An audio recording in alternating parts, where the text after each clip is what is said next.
Today I'm showing you how to replace the spark plugs and or coil packs in a Ford 3-liter. This is from a Fusion or a Mercury Milan works as well. I'm going to start off by saying if your coil pack looks like this, that's burned. If it's burned like that, replacing it's not going to help you here. I'm going to make another video. You're going to have to check that one out. This involves a burned out ECM, okay? Different story. So if you just need to change your spark plugs, that's great. But if your thing's burned like that, it's a whole nother story. So here we go. First things first.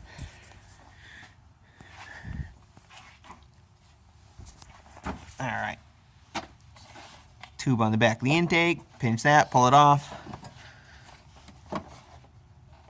Another one fits right there. Pull that one off. There will be 3 bolts, 8mm, holding on your little EGR valve mounting bracket.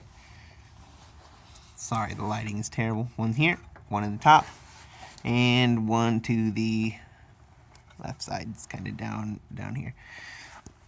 Take that loose. Your EGR will be kind of loose, but yeah, it won't come out, but that's okay. We'll wiggle it out when we here in a minute. All right, next one you want to take off is a little connector to your throttle body here. Pull that off. It'll have a red safety clip on it. Just unclip that. You can take the air box out if you want, but not necessary. You have 8mm bolts holding down your intake. 1, 2, 3, 4, and then the other ones are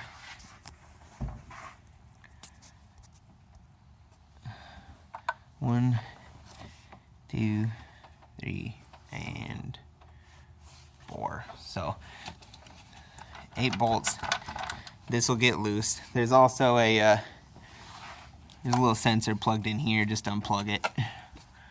But yeah, if you get all those things loose, she's ready to wiggle loose. Let me show you how to do that.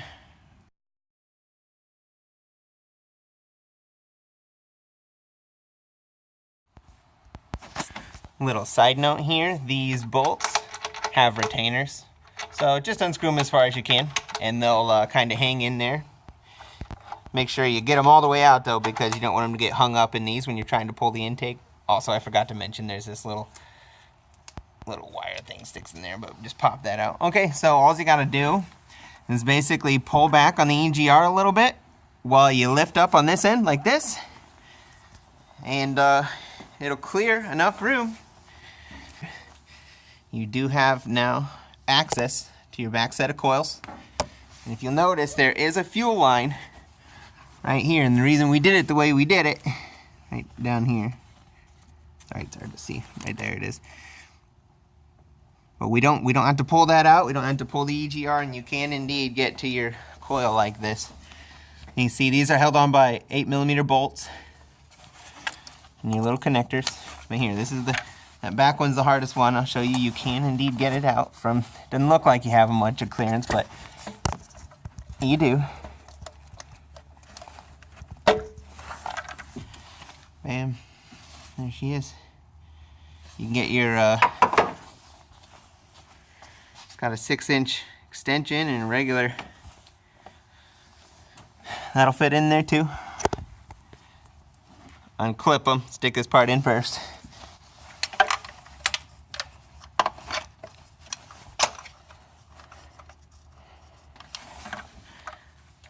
Like that. Then fit your ratchet on top, and yeah, you'll be able to get all 3 of those back ones out.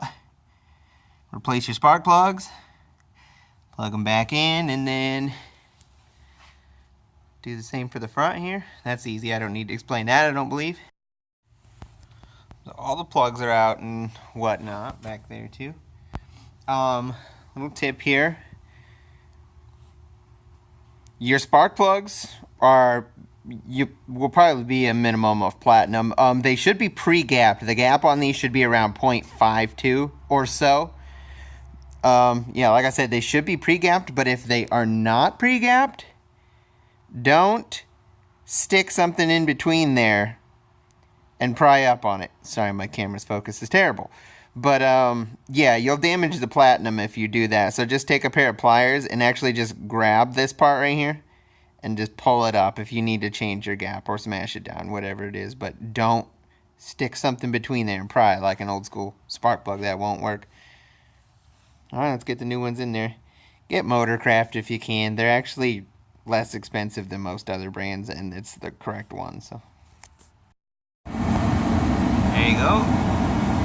Plugs are in. I had to put new coils in mine. Sorry, my heater's on. It's really cold in the garage. But next step is to just pull this intake back down. Easier done from the other side, so you can wiggle with the EGR. Now just make sure all your little hoses and stuff are out of the way before you pull it down. But there you go. Set it in place. The first thing you want to do is make sure all of these bolts are at least finger threaded in just a little bit, all 8 of them, because you don't want to strip those out when you're tightening them down. Now the first thing to do here after you put them in a little bit is to just snug them.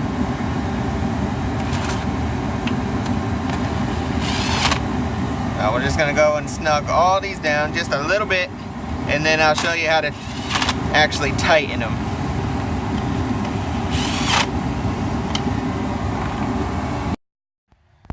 All the bolts are finger tight right now. You've probably seen a lot of stuff about torque sequences, or you know what torque you actually have to put the bolts at inch-pounds wise. But when it comes down to is feel, and you just kind of start in the middle. You're just gonna want to basically wrist tight is all you want to go on these. There's that one. Go across from it. Yeah, wrist tight. Back down.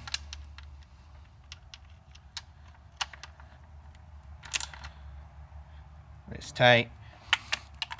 A lot of times using an actual torque spec won't work at all, because as your gaskets age, these are reusable gaskets, they're going to compress differently than they would have from brand new. So just use this method. Keep cycling around. Get them all one time, come back and do it all again, wrist tight. And that's always the best way to do any type of torque sequence, unless it's a head. Definitely do heads the right way. Once that's all tightened down, final step is simply put all your things back on here. I'll snap on. Already put that back. Tighten down your 8 mil there. Replace this hose. Replace this hose. Throttle body connector.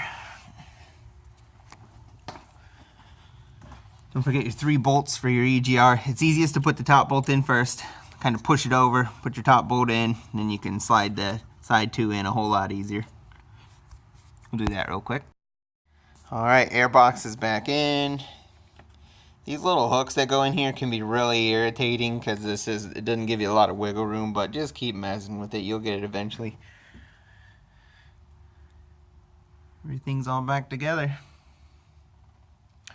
So yeah, you're ready to go. If you're one of the unfortunate people who had a burned coil, like I said, go to my other video and I'll show you how to get the ECU replaced too. So